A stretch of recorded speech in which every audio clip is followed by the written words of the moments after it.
Gu Qing knelt before me, covered in blood, begging me to repay his family's debt. I understood, this was rebirth. In my past life, I had been kind-hearted and repaid his debt, and then the nightmare began. When my entire family was accused of crimes, I asked him why he had done this. His eyes, red with blood, fixed on me as he said he was avenging his contempt. Fine. This lifetime, I'll show him what true contempt really means. I pressed my hand to my forehead and opened my eyes, taking a long moment to come to my senses.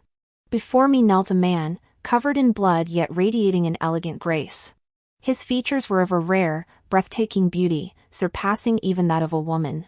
Even the bloodstains on his face did him no disservice, instead lending him a shattered, battle-scarred beauty.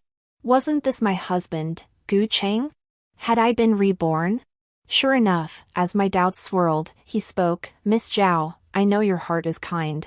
Our family owes a great debt for mother's medical care. If we don't repay it soon, my younger sister and brother-in-law will be taken by the creditors and sold into slavery. It's only 100 taels of silver, the price of one of your trinkets. If you would only provide the sum, I, Gu Qing, shall serve you faithfully for the rest of my days." In my past life, he took advantage of my fondness for him to propose marriage. After all, my family was the wealthiest in the city. Not only could we help him repay his debts, but this union would also propel him to great heights. And I was indeed kind-hearted, unable to bear seeing him suffer such hardship. So I paid off his debts and even pleaded with my father to let him work as an accountant in our family shop. He worked diligently while studying, displaying the bearing of a scholar. Seeing his exceptional talent, my father arranged our marriage and welcomed his family of 3 into our household. Gu Qing proved truly gifted, soon passing the imperial examinations as a third-place scholar and earning the emperor's favor.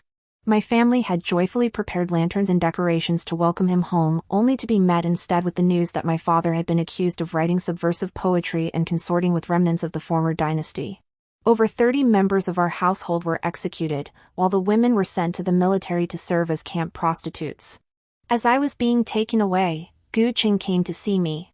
By then, he had risen 2 ranks in officialdom, radiating the authority of his position. I asked him why he had done this, for the informant was none other than Gu Qing himself. His eyes flashed crimson as he raged about how my family had disdained him. From hiring him as a laborer, to taking him in as a son-in-law, even paying off his debts, all were insults to him. How laughable! We thought we were doing good deeds, yet he saw them as the ultimate humiliation. Well then, I vowed never to insult him again in this lifetime. With a cold laugh, I scrutinized Gu Qing from head to toe and declared bluntly, "Why should I pay your debts? Our families share no kinship, nor are we bound by employment. This world teems with kind-hearted souls, go seek charity elsewhere. My maid has already prepared the purse to pay you, for she knows I've always held Gu Qing in high regard." Hearing my words, she froze in place. "Young miss, this." Gu Qing was equally stunned. He understood my feelings toward him and had expected this kneeling would surely earn my pity. Little did he expect such icy words to come from my mouth. After a long pause, he stammered, "Miss Zhao, what did you just say? Has Scholar Gu's hearing been impaired by that blow to the ear? I told you to ask another family. I must go to the clinic to have my wound treated. You suddenly blocked my carriage, causing my injury. Not punishing you is already an act of kindness on my part." I pointed to my forehead, where the stinging pain was real. This time Gu Qing heard clearly. His face flushed crimson as he stood up. "Zhao Yuman, I came to beg you sincerely. Why must you humiliate me like this? Originally, having just been reborn, I wanted to return to see my parents and relatives and had no desire to deal with him. Little did I know he would be so tactless. Too bad he picked the wrong person. Having traveled with my father since childhood, I'm tougher than most pampered young ladies. In my past life, I suppressed my nature to become a scholar's wife. This time, I won't pretend." Pointing directly at Gu Qing's nose, I snapped, "Listen to yourself. Everyone, come see, someone's throwing a tantrum over not getting paid." My loud outburst instantly drew a crowd. He deliberately chosen a secluded corner to hide his shame, never expecting me to be so shameless. He covered his face with his sleeve and said, "Zhao Xiaoman, don't act like a shrew. What nobleman would want to marry you then? I stared at him coldly. It certainly won't be you, Mr. Gu. You needn't concern yourself with my future. Seeing the crowd gather, I leaned my head against a maid's shoulder and feigned weakness. Uncles and aunts, please judge this fairly. Mr. Gu's family is in trouble and came demanding money from me. I wanted to go to the clinic because he suddenly blocked my horse and knocked over my carriage, injuring my forehead. But he stopped me, saying I was humiliating him. Fellow villagers, even if my family has some silver, I can't just give it away for no reason. Don't I even have time to investigate properly? Who wouldn't worry about being swindled out of their money? Seeing how well I was putting on this act, Gu Qing was so enraged his eyes turned bloodshot. He exclaimed, "What nonsense are you spouting? I, Gu Qing, am a scholar. Why would I swindle you out of your money? Then why did you beg for charity instead of asking for a loan? Is a scholar's integrity just for show? Not only did you kneel before me, a woman, but you didn't even write an IOU. Gu Qing, I once thought you had some scholarly pride despite your family's poverty, but now I truly despise you." I displayed my contempt plainly, then waved my hand and said, "Let's go to the clinic." I was certain he wouldn't have the face to stop me again. "Wait!" he cried. "Miss Zhao, if you don't save my brother and sister-in-law, they'll be sold into slavery. Can you truly bear to let that happen?" Gu Chang's eyes blazed crimson, his fists clenched tight. Clearly, he was truly desperate. I smiled, pointing to my personal maid. "What? Are they not good enough? Everyone knows the Zhao family and the wealthy households nearby treat our servants well. If you don't want your brother and sister-in-law sold, you can sell your house, your fields, or even sell yourself. Why bother me? Don't you know men and women should keep their distance? Fine, I'll go work for your Zhao family. Is that acceptable? But first, hand over my wages, will you?" By now, Gu Chang's face was contorted beyond recognition. I pressed a handkerchief to my forehead, where a faint crimson stain had already appeared. "Goodness, Mr. Gu, what on earth is wrong with you? Let Miss Zhao tend to her wound first. Can't you see the poor girl's delicate skin is bleeding?" A well-meaning auntie finally spoke up. Only then did Gu Qing grudgingly step aside, clasping his hands and saying, "This humble one was rude. Please proceed, Miss Zhao." As I passed him, I said coldly, "The Zhao family values character when hiring servants. Scholar Gu, you'd best seek employment elsewhere. Though I am a woman, I still hold influence in the family business." Gu Qing remained silent, but I knew he wouldn't let this go. Yet I wasn't the least bit afraid. After all, studying was the most expensive pursuit. Without my backing, his chances of passing the imperial exams and becoming a third-place scholar were slim to none. I headed to the clinic to get my head bandaged. The injury was quite severe. Just as I stood to leave, a man clutching his chest was helped inside. He was undeniably handsome, though frail and sickly, like a beauty consumed by illness. Yet my whole body trembled. It was him, Qiao Yunsan, the top scholar from Gu Chang's examination cohort. He appeared when I was being tortured to death in the barracks, claiming he had cleared my family's name. He said he was late in coming and intended to take me back to my parents. When I asked why he did this, he replied it was to repay the kindness my family showed by giving out porridge years ago. 2 years prior, a great famine struck the city. He and his mother fled here, starving to the brink of death. Fortunately, my father and I were distributing porridge at the temple entrance. 3 consecutive days of our offering sustained them. From that moment, he regarded my family as his benefactors.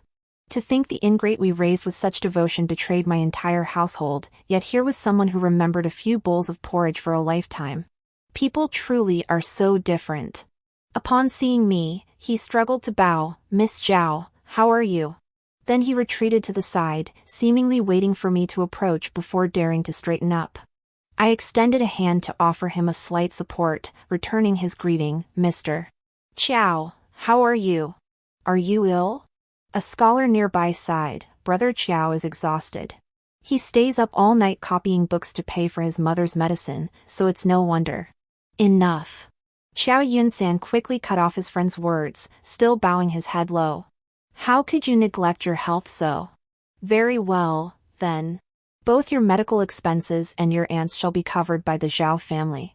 I feel he is the benefactor from my past life, and it is only right that I repay him." Qiao Yunsan immediately protested in panic. "No, such immense kindness. You need not repay it. I have my reasons for doing this. One of my family's shops happens to be in need of an accountant, and finding a trustworthy person is difficult these days. Would you be willing to assist at our family shop once you've recovered? This way, I've saved him the embarrassment. In my past life, I treated Guqing the same way, though he demanded far more." Qiao Yunsan hurriedly bowed in gratitude. Unfortunately, he wasn't as silver-tongued as Guqing, so he could only offer sincere thanks. After settling matters with the doctor, I nodded with a smile and departed. Stepping outside, I immediately saw Guqing standing there, fists clenched, his eyes bloodshot. He ground out 3 words through gritted teeth: "Why?" I didn't hide anything from others, stating plainly, "Mr. Qiao possesses the pride of a scholar. He'd rather exhaust himself than easily ask for help. You, however, lack that virtue. You're taking revenge on me?" Guqing suddenly demanded. My heart skipped a beat, fearing he had uncovered something. But turning to see the hurt in his eyes, I understood. His accusation of revenge stemmed from his ignoring me when I visited the academy days prior. I gave a cold laugh. "As a lady of the Zhao family, I am hardly one to take notice of a mere scholar like you." With that, I boarded the carriage and returned home. Little did I expect that after explaining my head injury to my parents and returning to my room, a maid from the outer courtyard announced the epiphyllum in the back garden was about to bloom, urging me to see it. They say the epiphyllum's bloom is fleeting and rare, so I hurried over. But instead of the flower, I saw Guqing, dressed in a blue robe, standing there like a graceful orchid or a jade tree. When I turned around, the maid who had led me there covered her mouth and stepped back with a smile, as if she were a matchmaker arranging for the young lady to meet her lover. Little did I know that this matchmaker, in a certain sense, was an accomplice. She believed she was helping the young lady break free from the constraints that bound women, unaware that one misstep could lead to a dead end. Like in my past life, when I disregarded doctrine and propriety for so-called love, only to see my family destroyed. This lifetime, I sought nothing but vengeance. Upon seeing me, Guqing bowed deeply and said, "Miss Zhao, I lost my composure in haste earlier. Please forgive me." "Then why did you come?" I took several steps back and cried out, "Someone, help." Guqing paled. He knew how he'd entered, not through proper means. "Wait, Miss Zhao. I came to apologize. Please forgive me. And about the academy." I knew that any contact with him now would invite censure, even forcing us into a scandalous association. So I took a few more steps back and said, "Don't come any closer. Have you swallowed Confucius and Mencius's teachings whole? How dare you trespass into my home and attempt to make advances toward me?" "Not at all. I merely wished to speak with you privately. I hold deep gratitude toward Miss Zhao. But today, you failed to pay my tuition at the academy. Next month, I won't be able to study at the academy's library. How can I make progress? So that's why. No wonder my maids watched me warily today, yet dared not speak." I scoffed. "Didn't you, Mr. Gu, claim my financial aid was beneath you? That my gold and silver were an insult to your integrity? If that's the case, I shan't insult you any longer." By then, servants had already rushed in upon hearing the commotion. I flung out my sleeve. "This Mr. Gu barged in uninvited. Show him out." I expected Guqing to regret his actions, but instead, he snorted haughtily, "Miss Zhao, you've been clinging to me all this time, and now you've changed like this. It's nothing but a ploy to grab my attention. Would I, Guqing, ever stoop to bowing for a few bushels of rice? I hope you won't regret this later." "Regret my ass. I'd regret supporting him again. Feeding him with my money isn't worth it, might as well feed a dog. Beat him. Throw him out." I gritted my teeth, my words sharp as knives. A flicker of panic crossed Guqing's eyes. He probably never imagined I'd treat him this way. But there's plenty more he hasn't seen yet. After having him thrown out, I summoned the maid who'd brought me here. She thought I was rewarding her and grinned. Miss, Master Gu is deeply in love with you. If you just let him into the mansion, wouldn't you be together every day? I glanced at the ignorant girl and finally remembered she was destined to become one of Gu Cheng's concubines. No wonder she looked familiar. I sneered coldly. Do you even know whose hands your indenture is in? Whose household pays your monthly allowance? Now you dare deceive your mistress into meeting some outsider in the back courtyard? Is this the work of a servant? Though the Zhao household treats its servants kindly, we cannot tolerate you deceiving your mistress behind her back. Guards! Beat her to death with clubs. The girl's face instantly drained of color. She scrambled to kowtow, stammering, This servant merely heard that the young mistress harbored feelings for Scholar Gu, so I helped bring you two together. I had no other intentions. Play matchmaker? Did I give you permission? Or have you grown restless, mistaking that Scholar Gu's show for your true master? Attendants, carry out the punishment. Let this serve as a warning to all who dare act on their own in future. I swept my sleeves and left, not even glancing back at the whales behind me. My actions drew my parents' attention. They both felt my punishment was excessive. After all, I hadn't yet married. Such ruthless treatment of servants might cause trouble if word got out. Father, I never intended to marry anyway. Even if I take a husband into the family, I will personally manage our business. I will never hand it over to others. But as a woman, there will always be those who question my authority. I cannot allow others to walk all over me without protest. From this day forward, I will make it known that no one dares to bully a daughter of the Zhao family. Upon hearing this, my father not only calmed down but applauded enthusiastically, declaring I was indeed worthy of being his daughter. My mother turned ashen with fury. Even if we take in a son-in-law, she snapped, haven't you always shown that Scholar Gu special favor? Should we not bring him into our household? And his younger brother and sister too? If we curry his favor now and show him kindness, once he gains official rank, he might just look out for you. Mother, some people are born ingrates, like Scholar Gu. I've seen through him. He's not worth our family's support. When Mother asked what had happened, I recounted how he'd pressured me to save his siblings, then caused me to injure my forehead. From start to finish, he never once glanced at my wound. Such a selfish man, how could he deserve our help? Mother embraced me and said, my daughter has grown up and knows her own mind. Rest assured, you decide this matter. Your father and I will follow your lead. I nodded.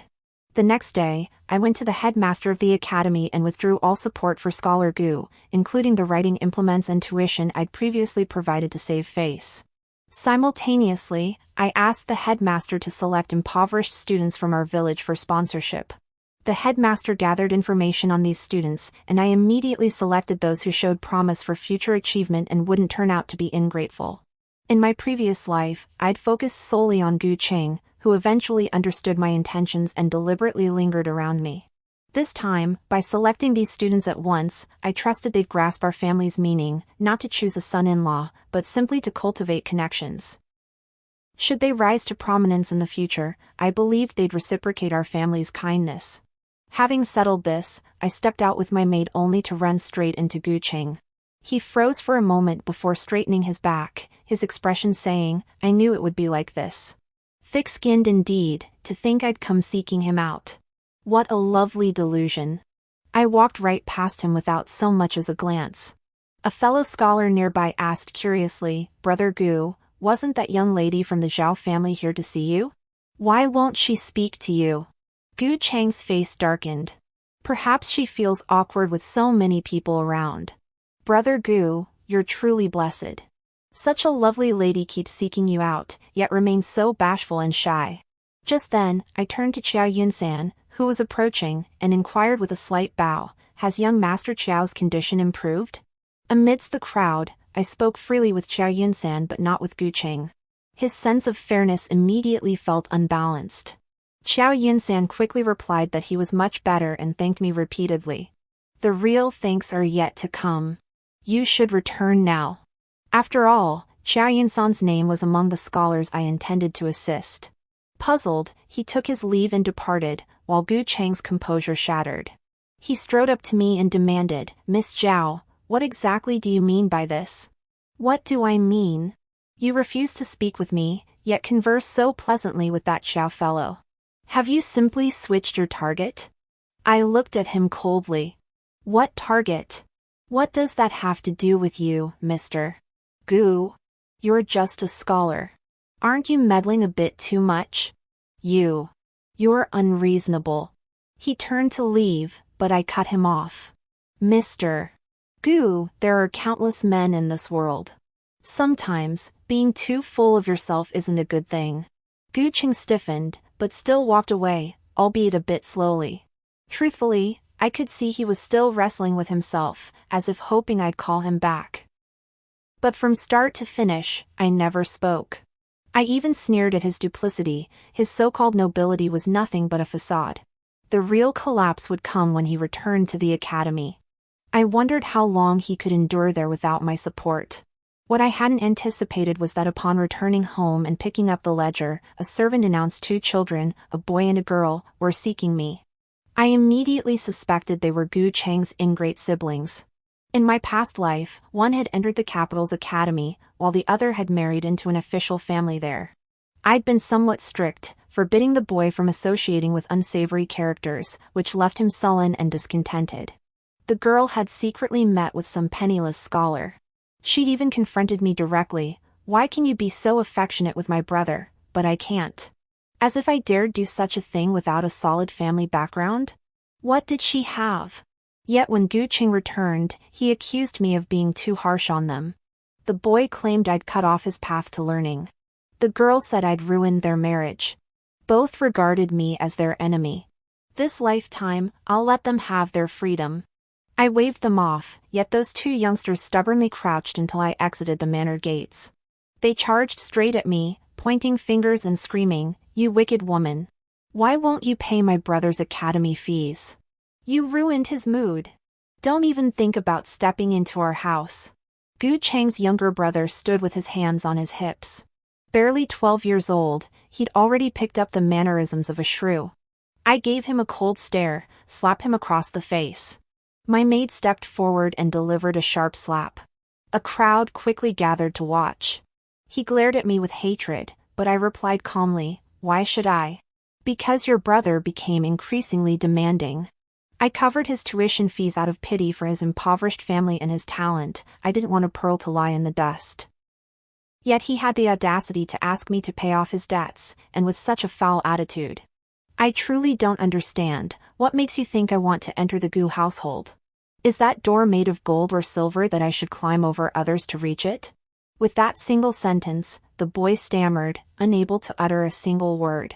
But the girl retorted, "You just like my brother and want to marry him. If you marry him, you'll be our sister-in-law. Isn't it only right for you to use some of our gold and silver?" How ridiculous!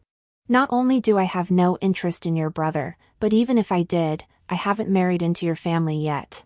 There's been no formal betrothal or matchmaking. Yet you're making a scene like this. Are you trying to ruin my reputation in public? Or do you think your brother is some rare flower everyone adores? I let out a contemptuous laugh, and several others joined in. The little girl couldn't hold her own in a verbal spar with me and burst into tears. Just then, Gu Qing appeared from somewhere, rushing over to shield his sister. "Zhao Yuman!" he exclaimed. "How dare you bully my sister? I'll have you know." He probably still thought I was that woman from before, the one who'd been so deeply in love she'd lost all self-respect. But I wasn't that woman anymore. "Gu Qing, who gave you the nerve to lecture me right at my own doorstep? Beat them. Drive all 3 of them far away. Put up a sign here. Dogs and the Gu Qing siblings are forbidden to approach. Anyone who disobeys will be beaten every time. Zhao Yuman, if you dare, I, Gu Qing, will sever all ties with you." Gu Cheng's eyes blazed crimson as he spoke these cold, final words. I gave a cold laugh. "Fine. Consider all the silver I once gave you fed to the dogs. What scholar knows gratitude? It's all nonsense. At least, it seems Scholar Gu's books were read in vain." Everyone around knew exactly what had just happened, yet not a single soul spoke up for Gu Cheng. Yet he still walked away with his younger brother and sister, head held high. Barely half a month later, that one stubborn Guqing collapsed before my carriage while copying books for money. Too weak to even lift a hand, he'd wasted away. A maid whispered, asking how to handle him. I flicked my handkerchief dismissively and sneered, anything left on the road is trash. Clean up the garbage. Servants came to toss Guqing onto the roadside. I saw him lift his eyes, startled for a moment upon catching sight of me. Then, his gaze sharpened. I frowned. That intensity didn't belong to the Guqing without official standing. Had he reincarnated too? It was entirely possible. I'd been back for 2 months now. Did that mean he was dead too? Killed by whom? A smirk touched my lips. This was getting interesting. After returning home, I had him investigated. Sure enough. It was said that while at the academy, he had dared to accuse the headmaster of looking down on the poor, declaring he would surely reap what he sowed. Indeed, in my previous life, the headmaster had been expelled from the academy even before the Zhao family. Then, Guqing framed Xiao Yunsan multiple times. I immediately understood, he must have been killed by Xiao Yunsan in his previous life. How else could he harbor such deep hatred? After learning about Guqing's shady schemes, I decided he deserved his just deserts. I secretly sought out those Guqing had wronged in his past life, instructing them to cause daily disturbances at his home and the academy. Over time, even the headmaster, however much he valued talent, couldn't tolerate it and expelled Guqing from the academy. I was so delighted I had firecrackers set off at the gate. I wasn't afraid of being too ostentatious, for after my rebirth, I learned one crucial thing. The reason Guqing had managed to establish himself in the court so quickly in his previous life was because he had money. He used my family's money to climb the ranks, then when the treasury ran dry, he brought down my family to replenish it, all to secure more promotions and wealth. It was utterly shameless. So even if I couldn't stop him from becoming a third-place scholar, it didn't matter. As long as I supported Xiao Yunsan, Guqing would amount to nothing. What no one expected was that Guqing's shamelessness knew no bounds. Is this what they call great men not being fussy about trifles? He actually had the nerve to come find me, his gaze fixed on me like I was prey. I admit it, I was afraid, and I hated him. But seeing him dressed in rags, strutting with that official gait and air of authority, I couldn't help but snort with laughter. Suddenly, this man seemed utterly ridiculous. He spent his entire life emphasizing how much he valued his reputation, how much he despised those who looked down on him, yet deep down, he was insecure. What are you laughing at? Minister Gu, it's been a while. Indeed, it's been a long time, Miss Zhao. I've come today to discuss a deal with you. Oh. I remained seated, raising an eyebrow to see what he would say next. To my surprise, Guqing declared, right now, you must produce 500 taels of silver to secure us a new residence. Then you must help me gain admission to the academy. After that, you must continue funding my path to success. In return, once I achieve fame and fortune, I will ensure the Zhao family faces no worries. Otherwise, you will meet the same fate as in my previous life. I knew, with his intellect, he must have guessed I had also been reborn. But I never imagined he would dare to put on such an arrogant air, speaking to me in a commanding tone.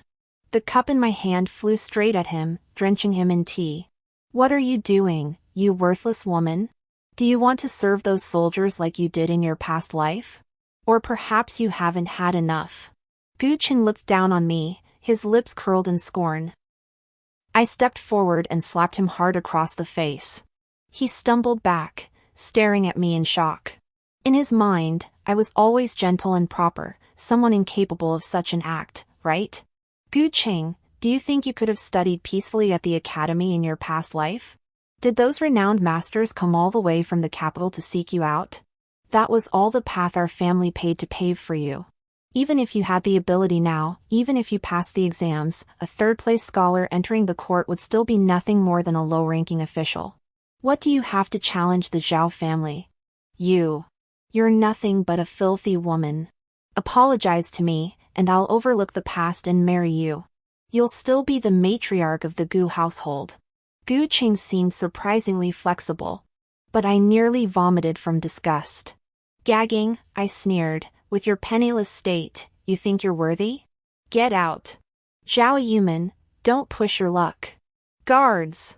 Throw this penniless scholar out. No need. This official. This young master will leave on his own. Gu Qing flicked his sleeve and departed. Once he was gone, I collapsed back into my chair, sweat pouring down my forehead, my heart throbbing with pain. Those memories were indeed deeply humiliating and heartbreaking. He knew it too, so he used this to crush me, to keep me cowed and humiliated under his thumb. Not a chance. Though I'm a woman, I know survival means never leaning on or clinging to a man. That's how misfortune begins.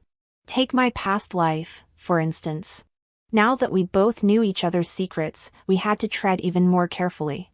But I never imagined I'd overestimated Gu Qing. He didn't take me seriously at all.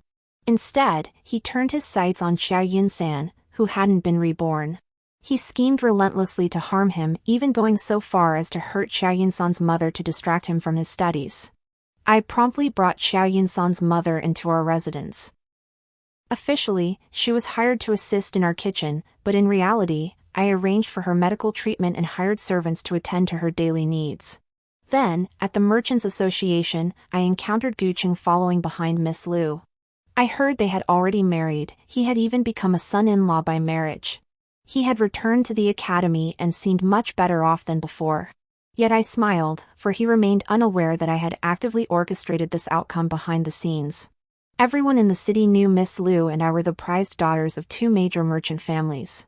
Though the Liu family ranked slightly below ours, they still possessed considerable standing. Of course, someone of Gu Chang's station wouldn't know this, I had arranged for it to be leaked to him. For I understood that despite her ordinary appearance, this Miss Liu harbored a very peculiar inclination. Namely, she enjoys collecting handsome young men to torment them, though never to the point of causing harm. Only her closest young female friends know this, outsiders remain unaware. Don't be fooled by Gu Chang's current dashing demeanor, who knows what lies beneath that loose robe. Ha! Upon closer inspection, I noticed he even seemed to limp slightly. Perfect. Seeing him suffer brings me peace of mind. The banquet seated male and female guests separately. I pulled Miss Liu aside to congratulate her on securing such a fine husband. She's notoriously suspicious, so I casually mentioned a few things Gu Qing had done in the past, like how he once sought me out at the Zhao residence. Miss Liu's face darkened. Once she returned home, there would surely be drama to watch. Sure enough, the very next day after I got home, Gu Qing came looking for me. Eager to see him humiliated, I let him in. While watering the flowers, I said coldly, "Scholar Gu, do you have business with me?" Gu Qing stood there, his face darkening slightly, then said, "Why did you spread rumors about Miss Liu, making her?" I noticed several red marks below his neck. Indeed, Miss Liu was ruthless. Wasn't this your own choice? What exactly do you want? I've already spared you. I only seek revenge for Xia Yunsan harming me. He stopped mid-sentence. What do I want? You dare ask what I want? My father, my mother, everyone in our entire household is dead. And you have the nerve to ask me why? Are you out of your mind? Gu Qing opened his mouth, then sighed. Enough. Let's reconcile. I was wrong in my past life. Now, help me divorce that vicious woman from the Liu family. Then, I'll marry you. From now on, I'll be devoted to you. Too late. I said, lifting the corner of my mouth. Just then, Miss Liu arrived outside the door with a group of servants. They grabbed Gu Qing and beat him soundly. Want to divorce me, huh? All this talk of past lives and present ones, you sure know how to play games. Didn't you say you fell for me at first sight?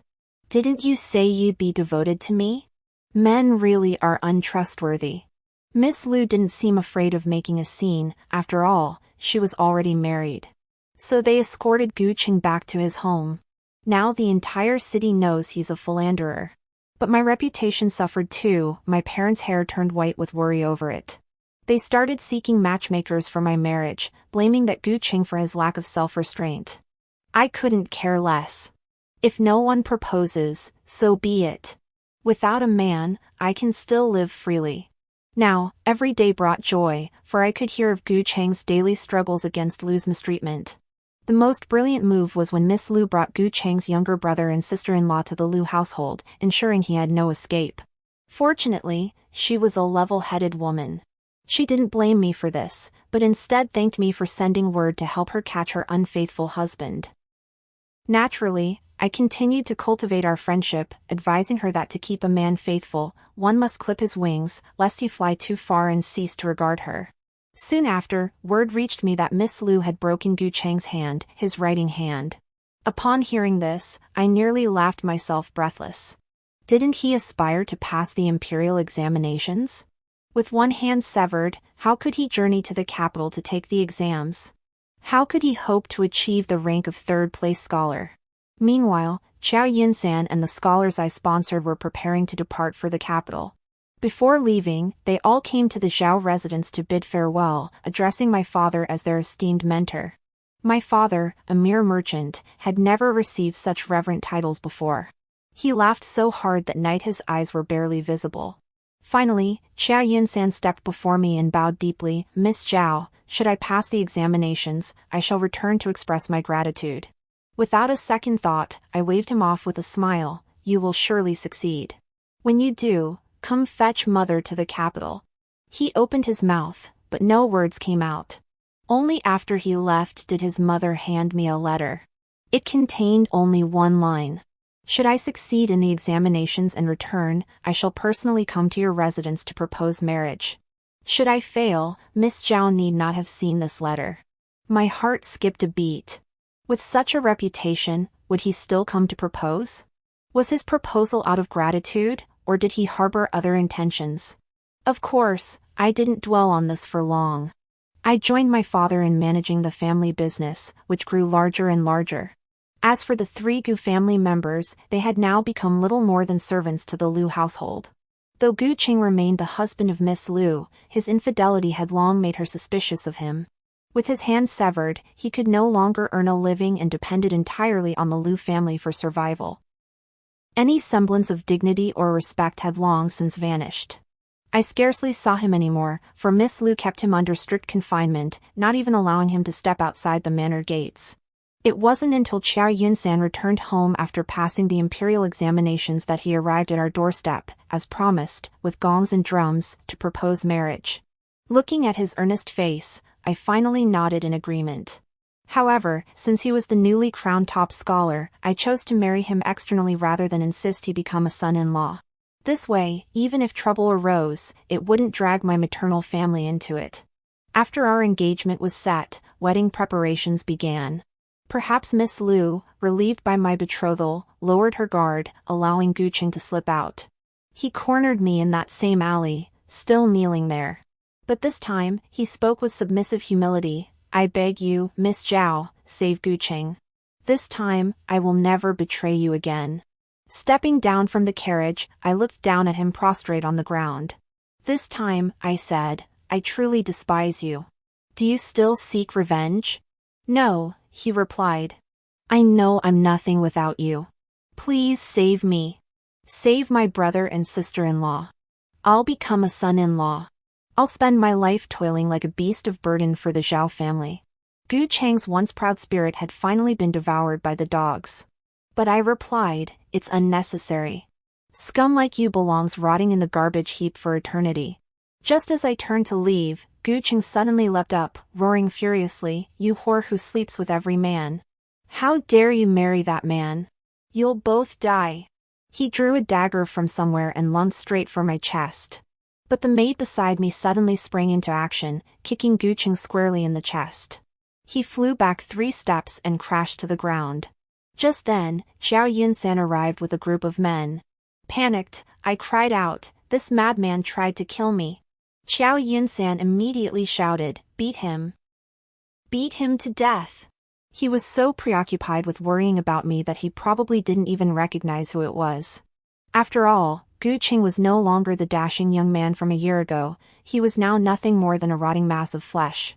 Gu Cheng, already borderline deranged, was swiftly beaten to the brink of death after that gut punch and the subsequent barrage of blows. He pointed at Qiao Yunsan, screaming, "It's you. Why always you? Isn't it because you lust after this little slut and can't have her? You two are together for life now, why kill me? My heart trembled. I glanced at Xiao Yunsan, who was watching me with concern, and thought of that embrace before my death. So that's how it was. Thanks to Gu Cheng's words, I could finally marry happily. Xiao Yunsan, however, seemed to recognize a familiar voice. He walked up to Gu Cheng, studied him for a long moment, then exclaimed in realization, "So it was you. Truly a disgrace to scholars. Someone, take him back to the Liu family." Gu Cheng was terrified out of his wits. "No, I don't want to go back. I don't want to go back. Don't send me back." He tried to flee, but collapsed convulsing on the street. A doctor was called. Shaking his head, he declared, "He died of fright." I covered my mouth. The once arrogant and overbearing Gu Cheng from my past life had actually been scared to death, truly a dramatic turn of events. Xiao Yunsan, fearing I might be frightened, pulled me away. Afterwards, the Liu family didn't blame us. After all, he had come to assassinate me of his own accord, and he hadn't been beaten to death but scared to death. It couldn't be laid at our doorstep. Months later, after my marriage, when I traveled to the capital with Xiao Yunsan's family, I saw two new beggars in the city, a man and a woman. They were Gu Cheng's younger brother and sister. They no longer strutted arrogantly before me as they had in my past life. Instead, they knelt on the ground, earnestly begging for charity. But I simply had the carriage drive past. Not a single coin would I give to those ingrate dogs. They were unworthy. The end.